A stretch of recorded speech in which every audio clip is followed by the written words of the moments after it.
The Bible describes one warrior with a detail it records for no other giant. 6 fingers on each hand, 6 toes on each foot, 24 digits in all. Yet the same passage never tells us his name. It does not give his height. It does not describe his face, his armor, or the weapon he carried. Instead, Scripture stops the story long enough to count his body.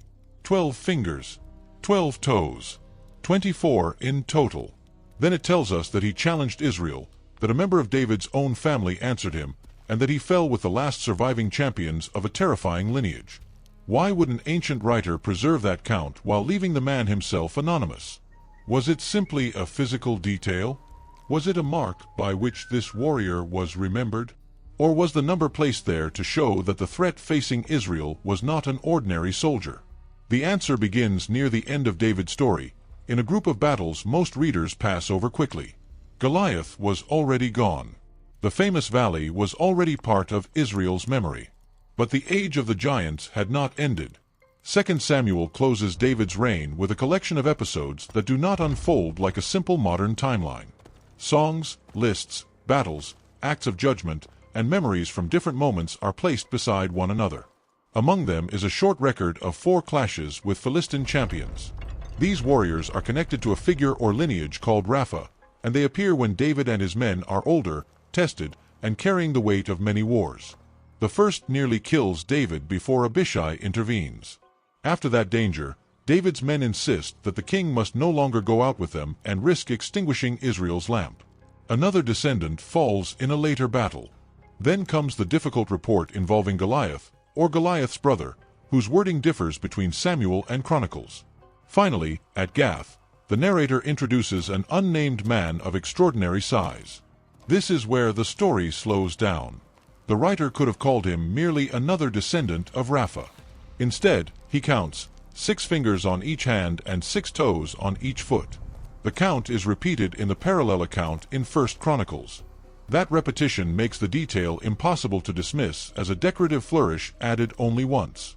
The 2 passages agree on the center of the scene. A very large man appears at Gath. His hands and feet together contain 24 digits. He belongs to the giant lineage associated with Rapha. He defies or taunts Israel. Jonathan, a relative of David, defeats him. And the episode belongs to a concluding sequence in which 4 descendants of that lineage fall by David's household and warriors. The parallel reports do not preserve every surrounding name in exactly the same form, and the famous line about Goliath has produced a long textual discussion. But on this unnamed warrior, the unusual count is stable. Samuel includes it. Chronicles includes it. Neither account explains it. That silence matters. It prevents us from pretending that the Bible gives a medical diagnosis, a supernatural cause, or a complete biography. What it gives is an observation. The warrior was remembered, at least in part, because his body was visibly unusual. In a world without photographs, military records, or identification cards, a detail like that could function almost like a signature. Gath was an appropriate place for such a memory. It was one of the major Philistine cities and the home associated with Goliath. In the biblical imagination, its gates opened onto repeated confrontations between Israel and unusually formidable warriors. Long after David's first victory, the city still carried the shadow of that earlier terror. Every new champion from Gath could awaken the same question. Had the threat truly ended, or had another Goliath stepped forward? The unnamed warrior enters that atmosphere. The passage does not say that he was Goliath returned, and it does not make him Goliath's son. It places him within the broader line descended from Rapha. The Hebrew expression behind that description can be translated in ways that emphasize an ancestor, a clan, or the remnant of a giant people. English versions therefore vary in how directly they connect these men to the giants. What remains clear is that the narrator sees them as a related group whose extraordinary reputation had survived across several battles. This is also where careful reading must resist a tempting leap. Genesis 6 speaks of the Nephilim before the flood. Numbers 13 reports that the frightened spies used the name Nephilim when describing the sons of Anak. Deuteronomy remembers peoples of great stature such as the Rephaim and Anakim. Because these traditions share the language of terrifying size, later interpreters often combine them into a single continuous bloodline. The Bible itself does not lay out a complete biological family tree connecting every named giant group across every century. It gives overlapping memories, regional names, clan names, and the fearful testimony of witnesses. The warrior with 24 digits belongs explicitly to the line associated with Rapha at Gath. Calling him a Nephilim may fit some traditional reconstructions, but it goes beyond what these two passages directly state. The stronger mystery does not require that extra claim. Scripture already presents a human enemy whose lineage, size, defiance, and anatomy made him unforgettable. What, then, could explain 6 fingers on each hand and 6 toes on each foot? Modern medicine uses the word polydactyly for the presence of extra fingers or toes. It is a real congenital variation and can occur in different forms. Sometimes an extra digit is small, sometimes it is more fully formed. It can affect one limb or several, and it can appear by itself or alongside other inherited features. That gives us a natural possibility for understanding the biblical observation. But possibility is not proof. We do not have this warrior's remains, a clinical description, or enough detail to identify a particular condition. The text does not say that every member of his lineage shared the feature. It does not say that the extra digits gave him greater strength. And it certainly does not say that 24 digits were the secret source of his power. The most responsible conclusion is modest. The description is physically possible, it may reflect a hereditary trait, and the ancient writer considered it distinctive enough to preserve. That restraint actually makes the account more compelling. Legends tend to inflate bodies beyond recognition. They give monsters impossible limbs, supernatural weapons, and magical invulnerability. This report does something different. It gives a count that is extraordinary but still recognizably human. The man has hands and feet, not claws or wings. He belongs to a known city and a known military conflict. He speaks, challenges, and is answered by another man. His unusual anatomy does not make him a demon. It marks him as a memorable human warrior. Even the number 24 is presented plainly, almost administratively. There is no attempt to explain it through magic. The narrator looks, counts, and moves on. That sober tone is one reason the detail has endured. It sounds less like a mythmaker inventing a creature and more like a witness preserving the feature by which everyone knew the champion.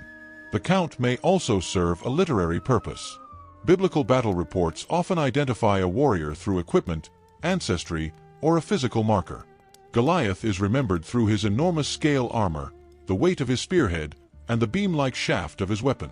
Another warrior in this final sequence is associated with a spear compared to a weaver's beam. The unnamed man is identified through his hands and feet. In each case, the detail establishes the imbalance before the contest begins. The enemy is not merely opposed to Israel. He appears built for victory.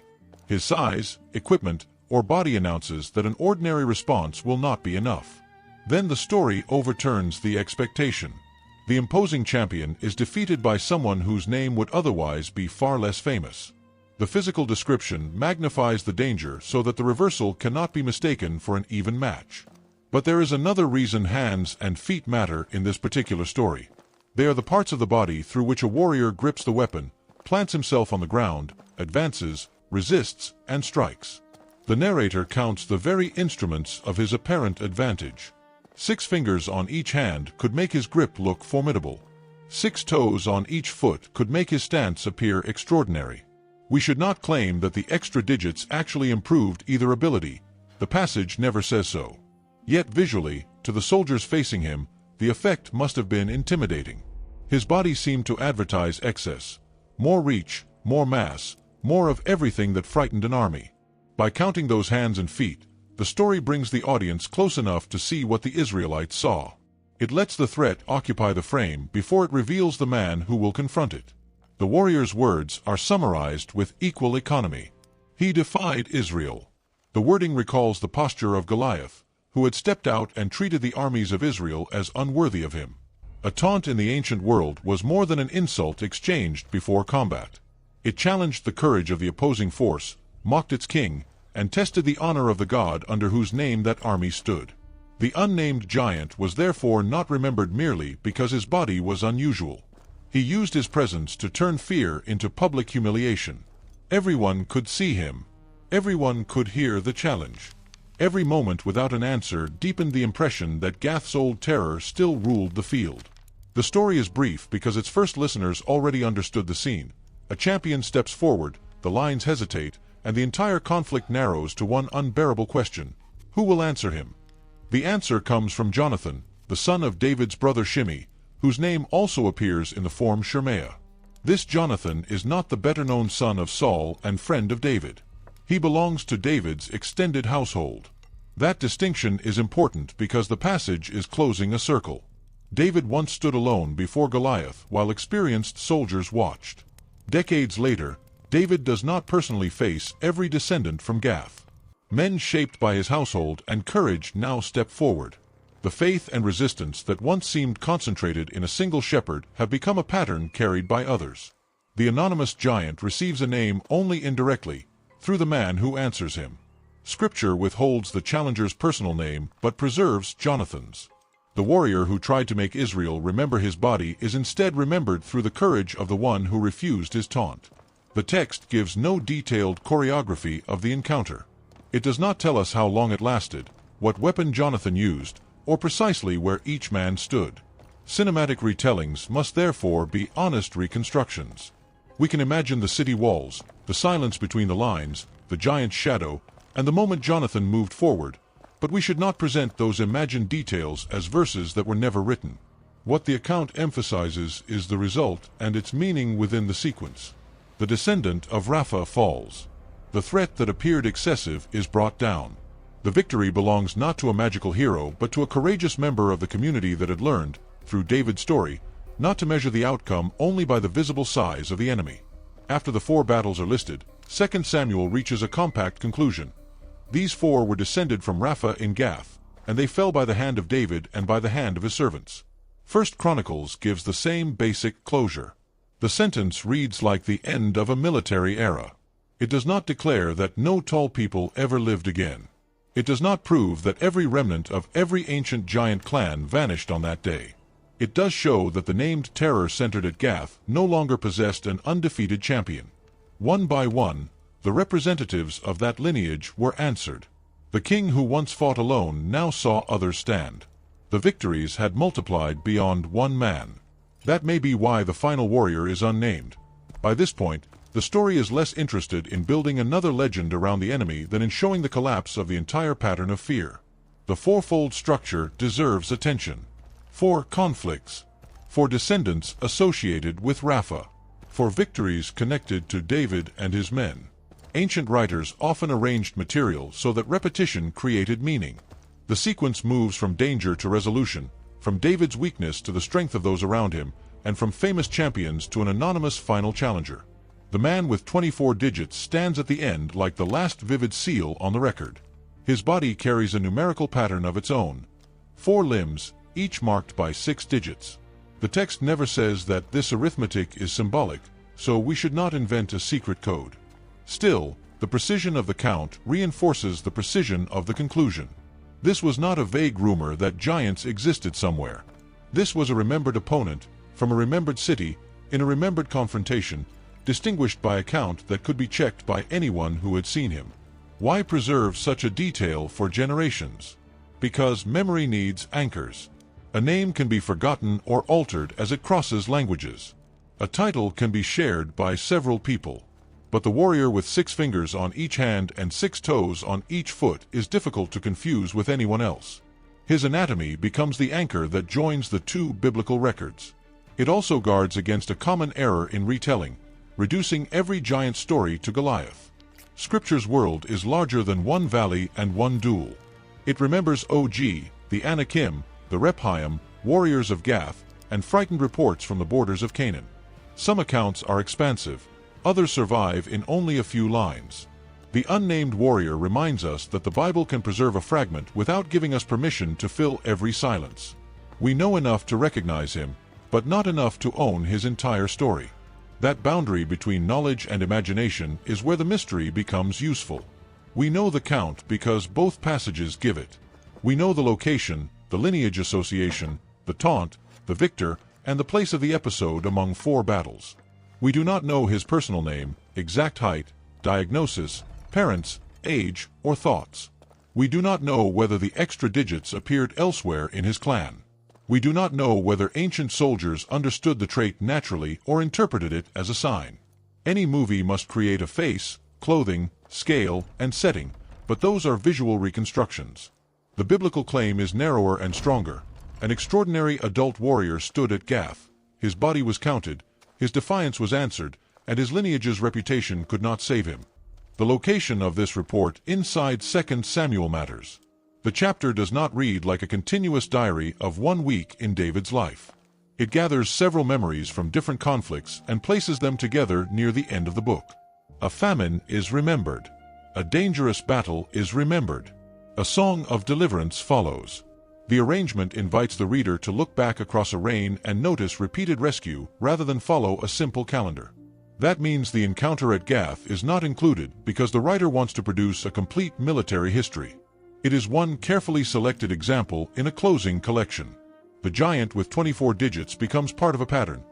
Israel repeatedly faces strength that appears overwhelming, and repeatedly the expected victor does not control the ending. The report is brief because its function is not to satisfy every curiosity. It is there to preserve a public memory of danger, courage, and deliverance. 1 Chronicles preserves the same episode in its own summary of the wars. The wording is close enough to identify the same event, yet the two books use slightly different forms for the name of David's brother, Shemaiah in one common English rendering and Shemaiah in another. That is not a second warrior or a second Jonathan. Ancient names often pass through languages and spelling traditions in more than one form. The important point is that both accounts place the victory within David's extended family and both connect the opponent with the giant line at Gath. Two witnesses therefore protect the unusual number. The 24 digits are not a detail found only in a late retelling detached from the biblical narrative. They stand in both parallel accounts. At the same time, neither account supplies the man's personal name, his age, his exact height, the length of the encounter, or the medical reason for his unusual hands and feet. The phrase translated as being descended from Rapha also requires restraint. In these chapters, Rapha can function as an ancestral or group designation connected with the giant people, not necessarily as the first name of the warrior's immediate father. Some English translations render the expression as descendants of Rapha. Others use language such as the giants. The wording places the man inside a remembered line, but it does not give us a complete family tree. We cannot calculate how many generations separated him from earlier Rephaim. We cannot prove that every large warrior in Gath belonged to exactly the same household. And we should not turn Rapha into a monster from a modern fantasy world. The biblical point is simpler and more historical. The opponent did not appear in isolation.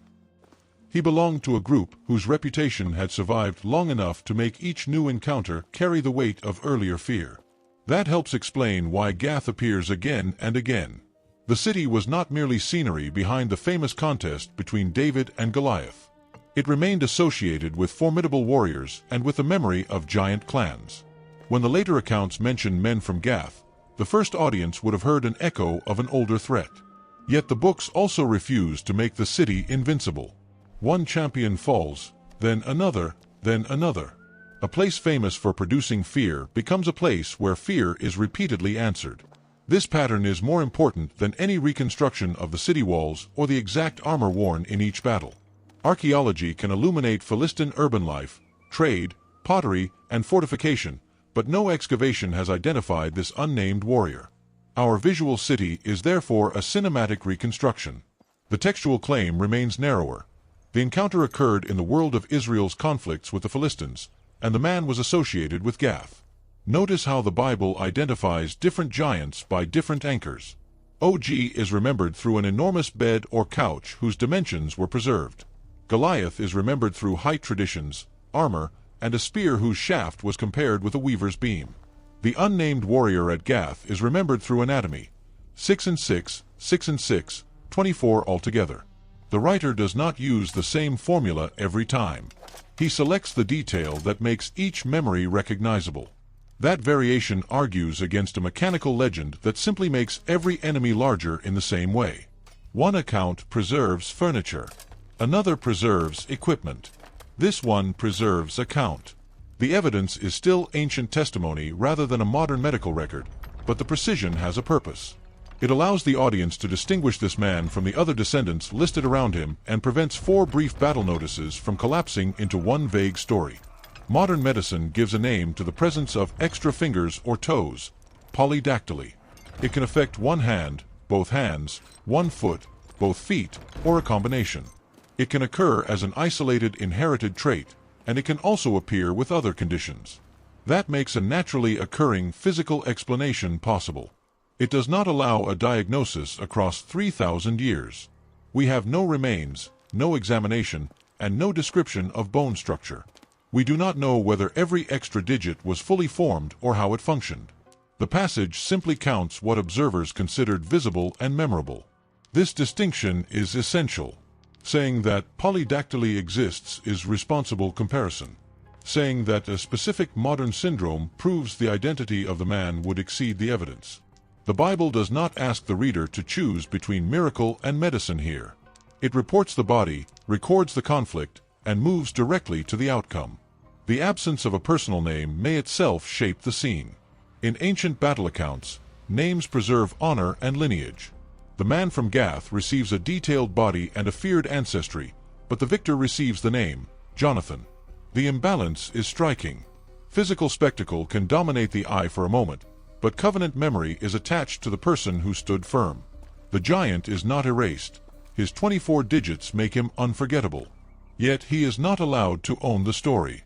This is different from pretending that the danger was small. The text gives fear its full dimensions before denying it the final word. An unnamed man can still terrify an army. A named servant can still answer him. When later generations heard the account, they did not need to know every movement of the battle to understand its moral architecture. Inherited terror met inherited courage, and courage did not turn away. Jonathan's relationship to David also changes the emotional scale. This is not the young David returning for a second performance. The earlier victory did not eliminate every future threat, and one heroic memory could not fight every later battle. A new member of the family had to act in his own generation. That is why the list of 4 victories matters. David's leadership created a community in which others could stand. Sibbecai, Elhanan, Jonathan, and the unnamed fighters around them are not decorations around one hero. They show courage spreading outward. The age of giants ends through repeated faithfulness by several people, not through endless dependence on one extraordinary man. The text therefore moves the audience from admiration to responsibility. It asks whether the courage celebrated yesterday has become courage practiced today. Jonathan cannot borrow David's hands. He must step onto the field with his own. So why does the Bible count the fingers and toes? The text never stops to give one explicit sentence beginning with because. Any answer must remain an interpretation. But several purposes converge. The count identifies a particular warrior inside a cluster of similar reports. It preserves the concreteness of eyewitness memory. It displays the feature that made him visually intimidating. It connects his body with a feared lineage without giving us a full genealogy. And it prepares a theological reversal. The very detail that seems to advertise exceptional power becomes the detail attached to defeat. 24 is not a magical number in the passage. It is not a code for the end times, a hidden calendar, or proof of a lost species. It is a count of a human body within an ancient report. The mystery is not that the number unlocks a secret universe. The mystery is why the writer chose this one precise count when so much else was left unsaid. The story therefore ends with a reversal. The warrior enters as a spectacle, but the count that magnifies him also fixes the limit of his power. He has more digits than the men around him, yet not more authority over the outcome. He belongs to a feared line, yet ancestry cannot guarantee victory. He taunts an entire people, yet one man is willing to answer. The Bible remembers the unusual body without worshiping it, and it records the danger without surrendering to it. Perhaps that is why it counts. The count forces us to look directly at what made the enemy frightening, and then to watch fear lose its claim. So what do you think the writer intended us to remember most? The physical anomaly, the giant lineage, or the courage of the man who stepped forward? The unnamed warrior had 24 fingers and toes.